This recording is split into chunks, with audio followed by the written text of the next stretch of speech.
Mas agora na terceira reportagem da série Garimpo Urbano, Quanto Vale o Lixo, você vai ver que o Brasil é o maior produtor de lixo eletrônico da América Latina. É comum jogarmos fora o computador velho, o celular e até aquele bebedouro que estragou. O que muita gente não sabe é que esse tipo de lixo pode, virar dinheiro. Acompanha aí.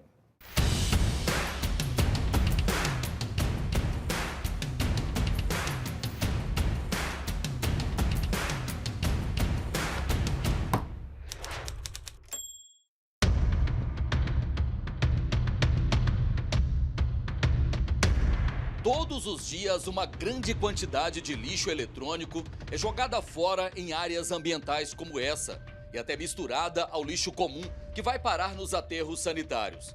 São computadores, TVs, impressoras, utensílios domésticos e até cabos de eletroeletrônicos. É tanto lixo que, segundo o relatório da ONU, o Brasil produz cerca de 1,5 milhão de toneladas de lixo eletrônico por ano. Jogados fora, nos lixões ou aterros sanitários, esses materiais provocam sérios danos ambientais. Além do plástico usado na fabricação de TVs e até filtro de água, esses equipamentos eletrônicos contêm peças com metais perigosos. Um simples computador doméstico utiliza peças feitas com ferro, cobre, chumbo, mercúrio e muitos outros minerais, chamados de pesados e altamente tóxicos. O que nem todos sabem é que esses equipamentos eletrônicos podem ser reciclados e virar dinheiro. Visitamos essa empresa de reciclagem eletrônica que funciona nas margens da GO 060, entre Goiânia e Trindade. É uma das poucas legalizadas e com licenças ambientais em Goiás. Nesse verdadeiro garimpo urbano, tudo é reaproveitado. Até aquele cabo usado para carregar o celular ou ligar uma TV, que muitas vezes vai parar no lixo. O cabo, quando ele é processado, ele é reciclado da maneira correta, você consegue recuperar, a partir dos terminais, o metal contido aqui. Esse terminal também você consegue recuperar o metal. A casca do fio, você consegue devolver ela para o mercado e você consegue ainda recuperar o cobre do fio. Esse cobre que eu falo que a gente consegue recuperar, isso sem degradar o meio ambiente. Da forma correta, você não precisa queimar, você não precisa liberar fumaça tóxica para o meio ambiente. O chamado lixo eletrônico é entregue na empresa por voluntários ou por empresas de reciclagem que não têm especialidade em trabalhar com esse tipo de material. Aqui, tudo é separado. Ao desmontar os equipamentos, os funcionários retiram o plástico, o metal e o vidro. É um trabalho cuidadoso, coisa de garimpeiro mesmo. Um teclado de computador, por exemplo, contém vários tipos de materiais. Tem que ser só plástico, não posso ter nenhum tipo de metal nele. Então preciso tirar o que for metal. Depois dessa limpeza, ela vai para a classificação. Quer pegar aqui? Ó, cada plástico, geralmente ele vem a marca do que ele é. Então aqui eu tenho uma marca de ABS, que é um tipo de plástico. E aqui eu tenho uma marca de PS, que também é um tipo de plástico. Tá vendo que a seta tá apontando para o PS? Então ele é um plástico PS. Nós chamamos de PS aí, tá? Então eu vou ter outros plásticos com essa nomenclatura, ABS, policarbonato, esse tipo de E são materiais. vários tipos, né? Apesar de parecer a mesma coisa, não é, né? São vários tipos. Depois de separadas, as partes feitas em plástico são moídas nessas máquinas e colocadas nesses bags gigantes. Levado para as indústrias, esse material vai ser utilizado na fabricação de outros equipamentos. O que ia para o lixo volta para o mercado de consumo. Esse tipo de empresa é considerada no setor de reciclagem como uma espécie de mineradora do século XXI, uma espécie de garimpo. Isso porque por trás de equipamentos como esse aqui, impressoras, né, tem aqui também no-breaks, como a gente pode ver, muitos no-breaks, ar-condicionado, impressoras. Por trás de todos esses equipamentos, além do plástico, existem muitos metais e é justamente por isso que o setor é chamado de o garimpo do século XXI. O Sandro vai explicar pra gente o seguinte: a valorização, infelizmente, não veio pela consciência ambiental, mas pela consciência econômica.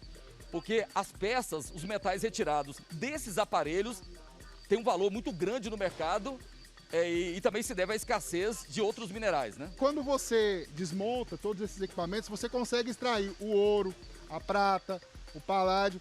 Todo esse material ele consegue ser agregado novamente na cadeia produtiva. E, consequentemente, sai até mais barato a produção de você tirar, por exemplo, 1 quilo de ouro desse tipo de reciclagem, do que você extrair isso na natureza novamente. Por você promover um garimpo hoje, o impacto do garimpo na natureza hoje é muito alto.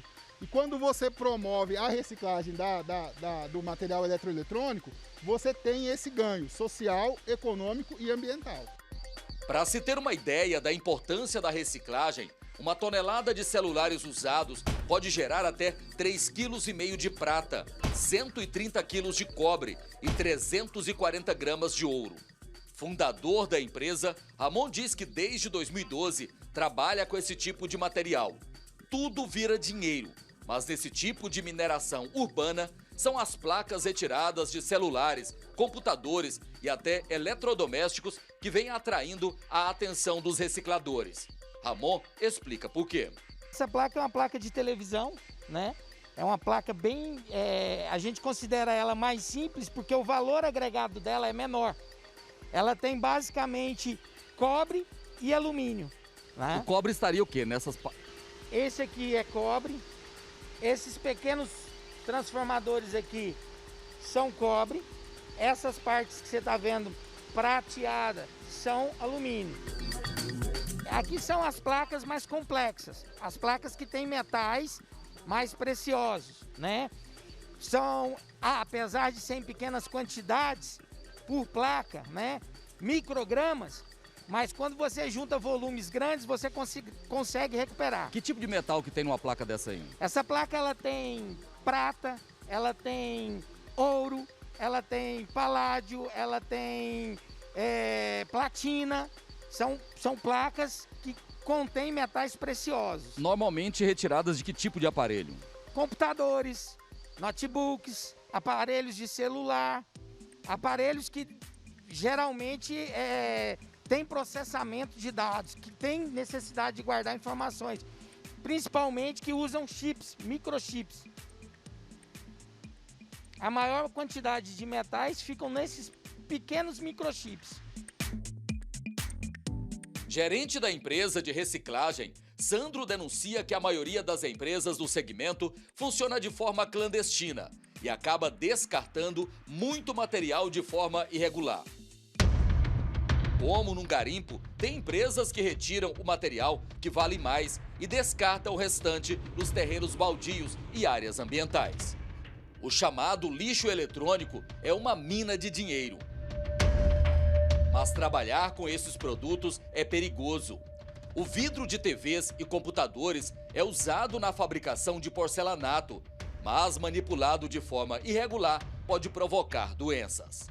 Queimado, ele libera gases nocivos ao meio ambiente e a própria gestão do cuidado que precisa ser feito, porque isso aqui também pode provocar acidentes de trabalho. Então é um tipo de material que também requer um cuidado especial. Sim, também requer um cuidado muito especial por ser a questão de segurança do trabalho e a questão dos gases, porque eles costumam queimar ou jogar isso no meio ambiente, né? Um outro lixo perigoso é a tinta usada em impressoras, os chamados toners. O plástico pode ser reciclado, mas a tinta pode provocar até câncer e, por isso, só empresas especializadas podem abrir esses reservatórios. O principal impacto ambiental acontece principalmente com relação ao pó do toner. Você pode perceber que ele é um pó usado em impressora. Sim, é o pó da impressora do toner. Ele é um pó muito fino e ele agride o meio ambiente, ele agride a pessoa que está manuseando, porque isso aqui não pode ser aspirado. É cancerígeno, cancerígeno, tem propriedades cancerígenas. E o impacto do plástico, porque ele vai demorar mais ou menos aqui em torno de 300 anos para se decompor no meio ambiente. Então ele precisa ser processado. O pó precisa ser retirado, o plástico precisa ser triturado e essa parte metálica, você pode ver, ela também precisa voltar para o mercado, mas ele precisa ser processado ambientalmente adequado. Ramon nos mostra essa montanha de plástico retirado de fios de cobre. No mercado clandestino, o plástico é queimado para retirar o metal, vendido por valores muito baixos nos depósitos de materiais recicláveis. Na empresa do Ramon, o quilo do fio pode ser vendido por até R$ 9,00. No mercado clandestino, vale muito menos. Muitos recicladores acabam fomentando o furto de fios, como já mostramos várias vezes no jornalismo da Record TV. Em Goiânia, é comum flagrantes como esses, em que moradores de rua abrem relógios e furtam a fiação. Dono de um depósito de materiais recicláveis, Marinho diz que é fácil identificar quando o cobre vendido tem origem duvidosa. O cara chega com um rolo de fio, você não vai comprar, porque você sabe que ele pagou 200, 300 reais num rolo de fio e te vender por 40 reais. Porque um rolo de fio ele não dá mais do que 1,5 kg. Então aí você já imagina que é roubado. E aí se você comprar, você está fomentando o crime. Então, na verdade, tem que ter esse cuidado também. Tem que manter esse cuidado. Cobre novo, fio novo, não compra. É bom nem não deixar entrar no seu depósito. Pode ser do crime. Pode ser do crime, né? Por falta de consciência e até de fiscalização, uma lei criada em 2020 é praticamente ignorada pelas indústrias de eletroeletrônicos. É a chamada Política Nacional de Resíduos Sólidos, que controla a fabricação, transporte e destinação final do chamado lixo eletrônico. Por lei, toda a indústria de eletroeletrônicos, pneus, baterias e vários outros produtos deveriam recolher os materiais usados. É a chamada logística reversa. Ela obriga todo o fabricante a fazer o retorno do seu material. Por exemplo, se você coloca um equipamento no comércio, você precisa automaticamente criar uma política que esse material volte e você faça a destinação adequada desse resíduo. Você precisa fazer isso. É um processo, é uma cadeia. Você precisa trazer esse equipamento. Ele não pode ser jogado em qualquer lugar. Ele precisa ser... Quem fabrica esses equipamentos? Então, por lei, ele precisa de ajudar a fazer com que esse material usado volte. Sim, ele precisa reintroduzir isso na cadeia. Por exemplo, esse plástico, se ele não consegue mais voltar como impressora, ele precisa ser moído e coprocessado em um outro tipo de material. Aqui a gente consegue fazer vários outros tipos de ligas de metais, de plástico. Não pode ser descartado no lixo. Não pode ser descartado, ele tem que ser processado. A lei que criou a logística reversa prevê que até 2025 o Brasil deve reciclar 17% dos resíduos produzidos e toda a cidade com mais de 80 mil habitantes deve ter pontos de coleta do chamado lixo eletrônico. Promotor de justiça da área ambiental, Juliano Araújo afirma que a limpeza urbana tem custos elevados. Por isso, nem todas as cidades têm dinheiro e condições de manter um aterro sanitário. A saída, segundo o promotor, seria a criação de consórcios entre as cidades para unificar o tratamento de resíduos. Nós estamos aproveitando a ideia da regionalização para ser polos de incentivo à reciclagem. Tendo atrativo em termos de quantidade e volume de material para que as empresas possam se instalar nessas regiões, né, e tendo a garantia de que vai ter o material, a matéria-prima para poder continuar no processo de reciclagem. E aí sim, nós tornarmos a economia de forma circular no estado. Porque não adianta montar uma reciclagem numa cidade onde tem uma produção de lixo pequena, seria isso? Que não tem a garantia de que todo mês vai ter o material na sua porta. Esse é que é o problema. E além disso, o seguinte, um dos fatores, que é aquilo que você bem colocou na questão do frete, um dos fatores que encarece o produto é o frete. Então, se eu pegar o material, tirar ele lá de Alto Paraíso para trazer para Goiânia para fazer uma reciclagem, não compensa financeiramente. Então, se eu tenho ali em região de Formosa, por exemplo, a distância é muito menor e pode ser implantado ali um polo regional. Não estou falando que vai ser lá, mas uma sugestão, um exemplo somente. Especializado na área ambiental, o promotor afirma que é preciso incentivar e estimular o funcionamento das cooperativas de recicláveis e, assim, evitar que tanto lixo seja descartado em aterros sanitários. A partir do momento que a gente incluir essa externalidade de forma regionalizada, as empresas já podemos chamar as empresas, olha, vem cá, eu estou aqui com o isopor parado aqui, ó, cadê os fabricantes de isopor? Vem cá e vamos, ou vocês dão fim a isso aqui, ou eu vou cobrar tanto de vocês. Então essa que é a responsabilidade, a lei estabeleceu essa responsabilidade compartilhada pelo ciclo de vida do produto.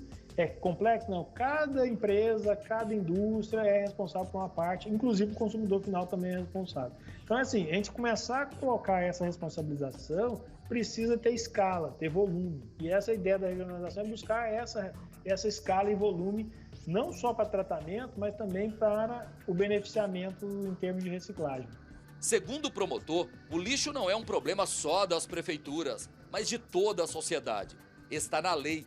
Quem gera o lixo é responsável por ele. Apesar de proteger o meio ambiente e gerar muitos empregos, quem trabalha com reciclagem reclama da falta de incentivos por parte do poder público. Não são todos os municípios que têm essa preocupação. Alguns gestores, né, alguns políticos já despertaram, mas assim, é muito pequeno, tem coisa muito grande ainda a ser feita.